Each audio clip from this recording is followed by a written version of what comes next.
Hello po mga kababayan, si Dante Maravillas. Dito ulit tayo sa ating podcast, Life with Dante M. Kumustahin natin yung buhay ng mga nalindol. Kasi may isang balita dito na masasabi natin, distressing story. Sabi rito, may isang pamilya, malaking pamilya, 12 yung members ng family. Ang sabi, lahat gusto nang magpatiwakal dahil sa pagtama ng lindol po sa Cebu, na hopeless na po yung kanilang pakiramdam, wala ng future. Kaya ang sabi, gusto nang magpatiwakal po lahat. So yun ang nakakalungkot mga kababayan na sitwasyon ngayon. Na after Bogo, Cebu, tumama naman po yung lindol sa Davao Oriental. Kaya nga po ngayon, kahit sa Metro Manila, nagre-ready po ang mga local government, lalo na po ang Manila City Hall, para sa possible na pagtama ng isang malakas na lindol. Kasi di ba po, laging sinasabi ng PHIVOLCS na hinog na yung tinatawag na The Big One. Ito yung balita mula sa Manila Public Information Office.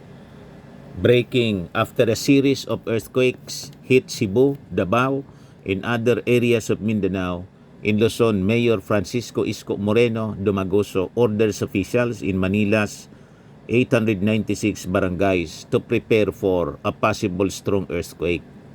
He said the city, through the Manila Disaster Risk and Reduction Management Office, the Manila Health Department, and other local agencies, is ready to respond if an earthquake occurs. He also urged both public and private sectors, including schools, to be prepared in case evacuation centers are needed.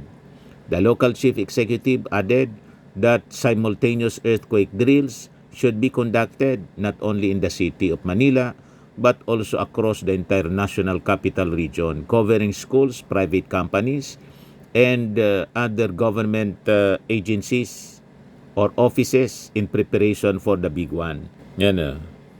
Matagal na po siya na sinasabi ng PHIVOLCS yung warning para po sa Big One. Kaya lagi po tayong panalangin mga kababayan. Kasi kakaiba na po yung ating panahon. Ito nga po, libo-libong ibon. Nagliparan po doon sa Mindanao ito before na tumama yung yung malakas na lindol, 7.4 magnitude sa Davao Oriental. Kita ninyo? Ang bata may papayong na lang. Takot na takot yung mga tao. Nagliliparan yung mga ibon. Naramdaman siguro po yung yung paparating na trahedya. Yeah. Kita ninyo? Kasi po yung ating Panginoon, binigyan din po ng espesyal na pakiramdam, senses, yung mga hayop, yung ibon, mga aso, mga ahas, kahit nga dito po sa amin. Sabi ng PHIVOLCS, pag yung mga hayop wild animals nagsipagbabaan na galing sa Mayon Volcano, ang ibig sabihin yan, malapit ng pumutok yung Mayon Volcano. Nararamdaman, may special senses pong ibinigay ang ating Panginoong Diyos sa mga hayop para magbigay sa atin ng tanda, mga signos, signs, mga kababayan. Kahit sa mga isda, yan ang ibig sabihin. Pag may mga isda, mga kababayan, na namamahay sa malalim na parte ng dagat at biglang nagsipaglabasan, may impending na trahedya. Tulad po ng lindol. Kasi nararamdaman nila yung tremor sa ilalim. Nararamdaman nila kaya tumataka sila. Ganon din po sa ating mga ibon. O ngayon, because of that, sunod-sunod yung pagtama ng lindol, nagkakausa po ng desperation para sa ating mga kababayan. Kaya ito po yung kwento. Isang 12-member na family ang naisipan na lang po na magpatiwakal. Mabuti na lang po napigilan. Yan Sabi dito sa report ng Philippine Star, the Medellin Municipal Police Station said they received a call from Gibitngil Barangay Captain Monina Monato, who requested assistance after several members of a Christian church began showing signs of severe mental distress. Local outlet, The Freeman, reported. Ayon sa sinabi ni Police Police Chief Major Manuel Cabanlit, they immediately responded along with personnel from the local government unit and the Municipal Social Welfare and Services Office. When authorities arrived, all family members, including an 8-year-old child and a pregnant woman, were reportedly unable to communicate properly and appeared to be attempting nagtatry na magpatiwakal. You see, because of desperation, hopelessness sa pagtama mga kababayan sa kanila ng lindol. Kasi siguro mula sa mahirap na pamilya, naubo siguro na nadaganan, nasira yung kanilang mga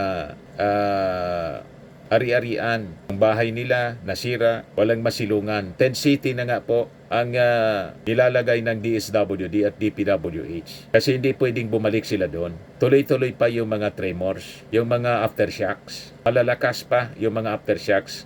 Yung hindi pa na gumuho na mga kabahayan, mga buildings, sa unang pagtama ng magnitude 6.9 sa Bogo City, Cebu, na tuluyan ang nagiba dahil sa mga aftershocks. Ganon din dito sa sa Davao Oriental. Gusto na lang nilang magpatiwakal. Police reported that Rene Barro, president of the family's religious group, claimed the family has not eaten since October 1 due to trauma na sinuffer nila or suffered dahil sa pagtama ng lindol. The authorities also said the family had thrown away food packs into the sea, with some family members expressing suicidal thoughts. So, tinutulungan po ng ating gobyerno. May mga food packs po kasi mabilis yung response ng mga LGUs at ng national government. Bumisita agad-agad doon yung ating Pangulong Bongbong Marcos.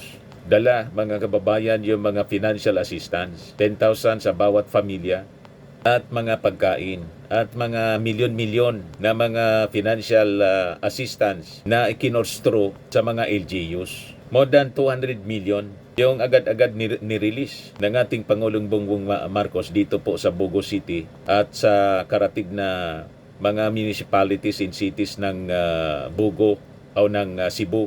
Nakita ninyo?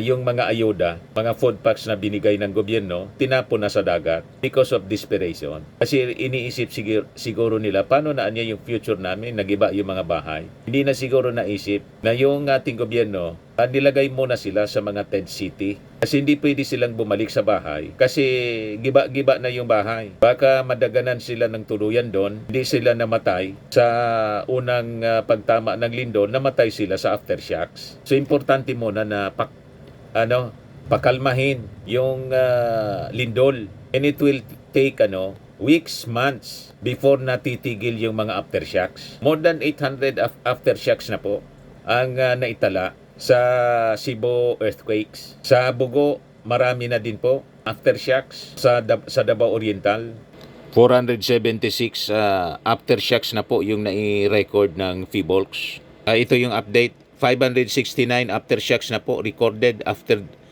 Davao Oriental earthquakes. Doble po yon, 7.4 yung una and 6.8 yung pangalawa na tumama sa Davao Oriental. Yan Pero hindi man po ito konektado, sabi ng PHIVOLCS. Ito yung latest pala.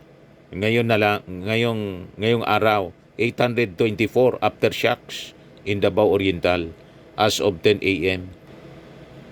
7 yung namatay. At kanina, may aftershock pong 4.6 magnitude. Kanina lang.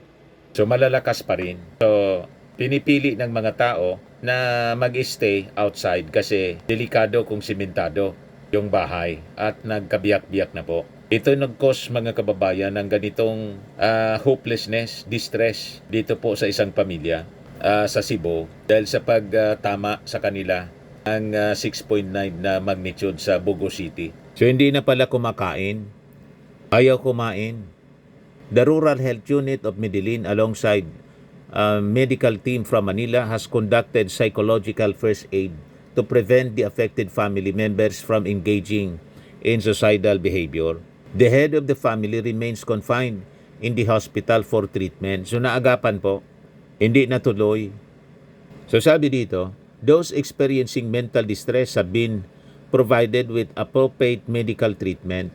According to psychologist Lucille Foja Lozano, a major disaster such as an earthquake can trigger overwhelming feelings of trauma, fear, and grief all at once.